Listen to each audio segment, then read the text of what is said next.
Hey guys, another sci-fi guy here, also known as Probable 1701, and today we're looking at the Doctor Who Season 8 episode Mummy on the Orient Express.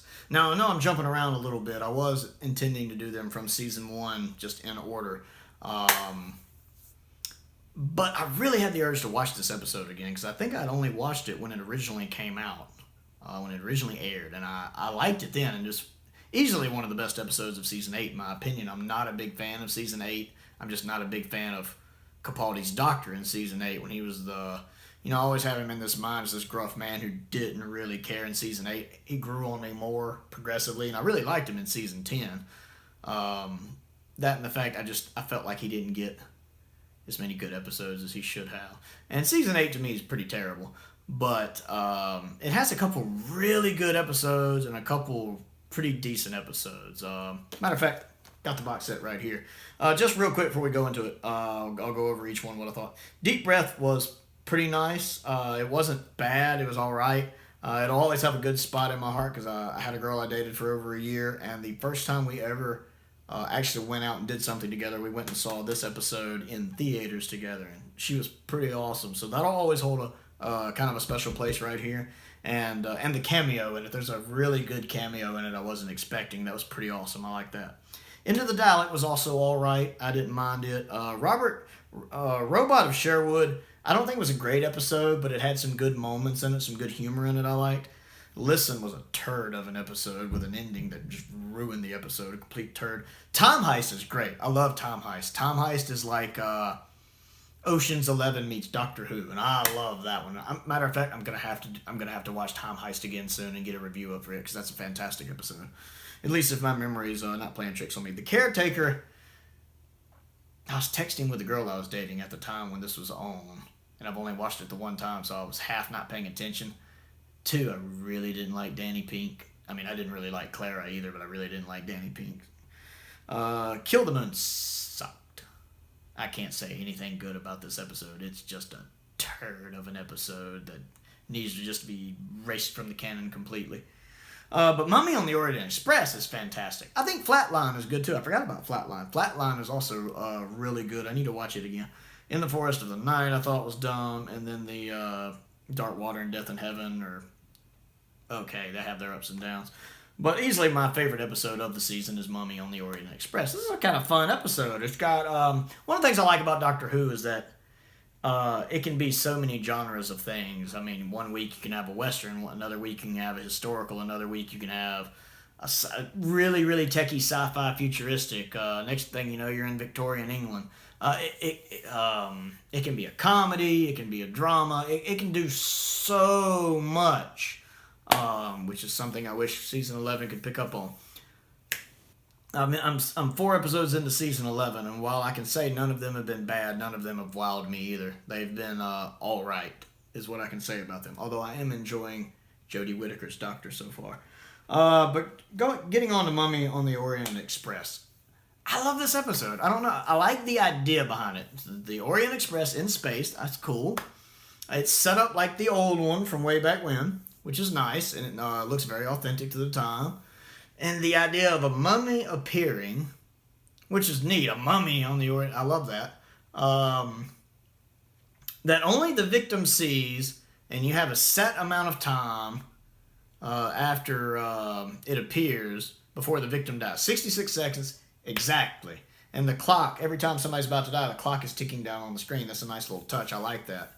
Adds tension.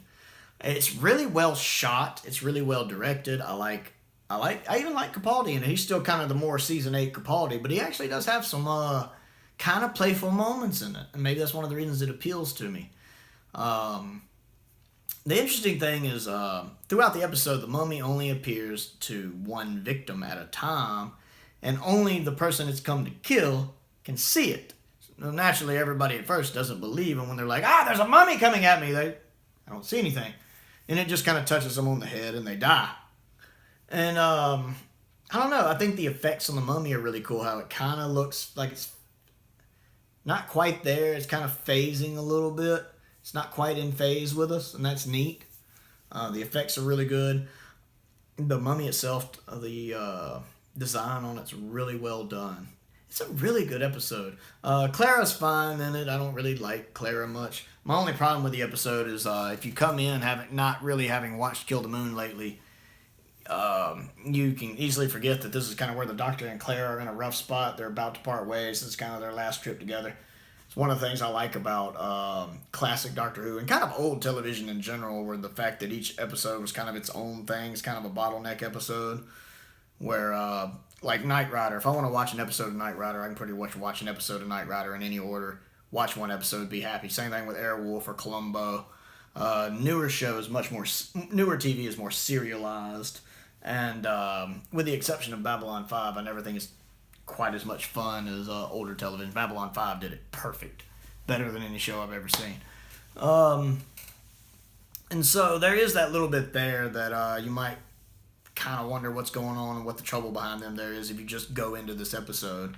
But it's not it's not a lot. I think you could still watch this episode on its own and get that they've had problems and that they kind of resolve them without being too taken out of the episode. I like the fact the Doctor he approaches it very scientifically. Somebody's about to die. But I'm about to die. Yes, you are. That's fine. But I need you to tell me everything you can so the next person won't die. Which isn't traditionally the Doctor, but that is more how Capaldi's is toward the early season. And I can kind of see why his Doctor's like that. You can't save everybody. That's just a fact of life and of Doctor Who. Even in classic Who, people died. It's just the way it is. Not everybody gets a happy ending. I like the characters. They seem kind of very realistic. I like the one professor, the one who he's trying to be logical at first. Okay, he's 6 foot, he's coming at me. But toward the end, he's panicking and bargaining for his life because I think that's very realistic. I think a lot of people think they would face that kind of situation stoically and do all they could to help people. But at the end of the day, we're all probably, or at least a good many of us, are going to panic and get scared and fight for our life, beg for our life, plead for our life. Nobody willingly walks to the electric chair, And then I'm going to be getting into spoilers here. The Doctor figuring it out and purposely making himself the next victim when he figures out that it's targeting the people who are the weakest, the most susceptible. The weakest. Let's go with the weakest. And I do love the scene when he first sees the mummy and he's like, "Hello, I will be your victim this evening. Are you my mummy?" I love that bit. That's actually probably my favorite part right there. Easily my favorite thing Capaldi does. I love that. He's very into it. And watching him work it out when he knows he's under this time limit. And he realizes the thing can't kill him too quickly. It has to be 66 seconds exactly. Not a second more, not a second less. 66 seconds exactly. And watching the gears turn. It's what I love about the Doctor, man. Under pressure, he's a beast. Or she's a beast. Watching the gears turn, watching his mind work as he sorts it out, and the resolution and figuring out what the mummy is and what creates it, I think is great and it's very Doctor Who.